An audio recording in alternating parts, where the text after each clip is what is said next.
Weathering the Storm in Ersama by Harsh Mander. On the 27th of October 1999, 7 years after his mother's death, Prashant had gone to the block headquarters of Ersama, a small town in coastal Orissa, some 18 kilometers from his village, to spend the day with a friend. In the evening, a dark and menacing storm quickly gathered. Winds beat against the houses with a speed and fury that Prashant had never witnessed before. Heavy and incessant rain filled the darkness. Ancient trees were uprooted and crashed to the earth. Screams rent the air as people and houses were swiftly washed away. The angry waters swirled into his friend's house, neck deep. The building was of brick and mortar and was strong enough to survive the devastation of the wind's velocity of 350 kilometers per hour. But the cold terror of the family grew with the crashing of trees that had got uprooted and fallen on their house sometime in the middle of the night, damaging its roof and walls. The crazed destruction wrought by the cyclone and the surge of the ocean continued for the next 36 hours, although wind speeds had reduced somewhat by the next morning. To escape the waters rising in the house, Prashant and his friend's family had taken refuge on the roof. Prashant will never forget the shock he experienced at his first glimpse of the devastation wrought by the super cyclone. In the gray light of the early morning,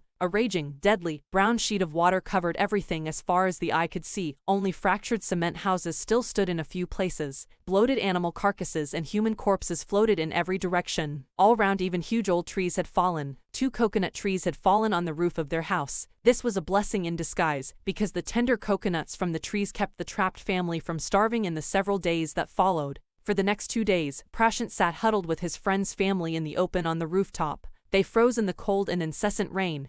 The rain water washed away Prashant's tears. The only thought that flashed through his mind was whether his family had survived the fury of the super cyclone. Was he to be bereaved once again? 2 days later, which seemed to Prashant like 2 years, the rain ceased and the rain water slowly began to recede. Prashant was determined to seek out his family without further delay. But the situation was still dangerous, and his friend's family pleaded with Prashant to stay back a little while longer. But Prashant knew he had to go. He equipped himself with a long, sturdy stick, and then started on his 18-kilometer expedition back to his village through the swollen flood waters. It was a journey he would never forget. He constantly had to use his stick to locate the road, to determine where the water was most shallow. At places it was waist-deep, and progress was slow. At several points, he lost the road and had to swim. After some distance, he was relieved to find 2 friends of his uncle who were also returning to their village. They decided to move ahead together. As they waded through the waters, the scenes they witnessed grew more and more macabre. They had to push away many human bodies, men, women, children, and carcasses of dogs, goats and cattle that the current swept against them as they moved ahead. In every village that they passed, they could barely see a house standing. Prashant now wept out loud and long. He was sure that his family could not have survived this catastrophe. Eventually, Prashant reached his village, Calacuta. His heart went cold.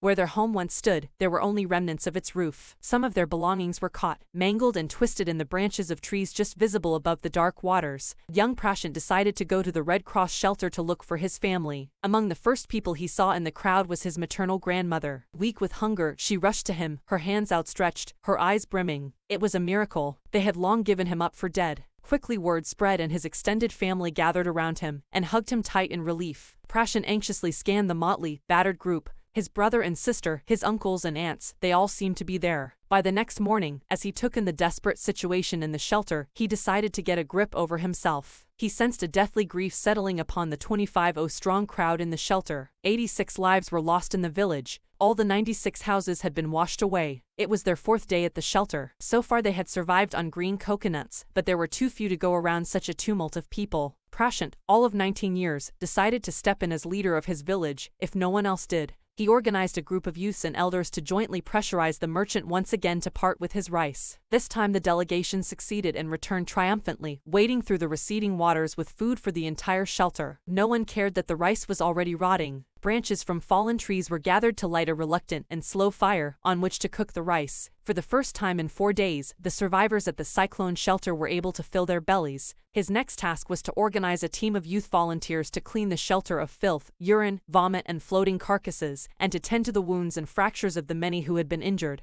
On the 5th day, a military helicopter flew over the shelter and dropped some food parcels. It then did not return. The youth task force gathered empty utensils from the shelter. Then they deputed the children to lie in the sand left by the waters around the shelter with these utensils on their stomachs, to communicate to the passing helicopters that they were hungry. The message got through, and after that the helicopter made regular rounds of the shelter, airdropping food and other basic needs. Prashant found that a large number of children had been orphaned. He brought them together and put up a polythene sheet shelter for them. Women were mobilized to look after them, while the men secured food and materials for the shelter. As the weeks passed, Prashant was quick to recognize that the women and children were sinking deeper and deeper in their grief. He persuaded the women to start working in the Food for Work program started by An and Go, and for the children he organized sports events. He himself loved to play cricket, and so he organized cricket matches for children. Prashant engaged, with other volunteers, in helping the widows and children to pick up the broken pieces of their lives. The initial government plan was to set up institutions for orphans